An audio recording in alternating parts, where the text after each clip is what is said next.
Hi అండి, welcome to my channel. ఇప్పుడిప్పుడే మనకు ఒక బ్రేకింగ్ న్యూస్ అయితే రావటం జరిగిందండి. ఏపీ ఉద్యోగులకు పెన్షన్లకు రేపటి నుంచి 1 రద్దు అని చెప్పి బ్రేకింగ్ న్యూస్ అయితే చూస్తున్నాం. ఆ వివరాలన్నీ కూడా వీడియోలో డీటెయిల్గా తెలుసుకుందాం. మీరైతే వీడియోని ఎక్కడా కూడా స్కిప్ చేయకుండా ఎండ్ వరకు అయితే చూసేయండి. వీడియో నచ్చినట్లయితే తప్పకుండా లైక్ చేయండి, షేర్ చేయండి. ఇక ఏపీ రాష్ట్ర వ్యాప్తంగా కూడా 22వ తేదీ నుంచి ఆరోగ్యశ్రీ మరియు ఈహెచ్ఎస్ సేవలు అయితే బంద్ కానున్నాయండి. 2వ తేదీన సేవలు బంద్ ప్రకటిస్తే ప్రభుత్వం 500 కోట్లనైతే ఇచ్చింది. ఇంకా 1450 కోట్లనైతే ఇవ్వాల్సి ఉంది. ఇప్పటి వరకు ఇవ్వలేదు అని చెప్పి అసోసియేషన్ అయితే ప్రకటించడం జరిగిందండి.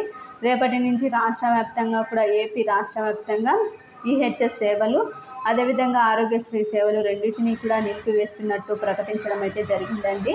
ఇది ఇప్పటి వరకు ఉన్నటువంటి లేటెస్ట్ అప్డేట్. ఈ లోపల ఏపీ ప్రభుత్వం కనుక డబ్బుల్ని చెల్లించినట్లయితే సేవలు తిరిగి పునఃప్రారంభం అవుతాయి, లేదంటే రేపటి నుంచి బంద్ అయితే ఉంటుందని చెప్పి ప్రకటించడం జరిగిందండి అసోసియేషన్ అయితే. ఇది ఇప్పటి వరకు ఉన్నటువంటి లేటెస్ట్ అప్డేట్. మీకు ఈ వీడియో నచ్చినట్లయితే తప్పకుండా లైక్ చేయండి, షేర్ చేయండి. Thank you for watching.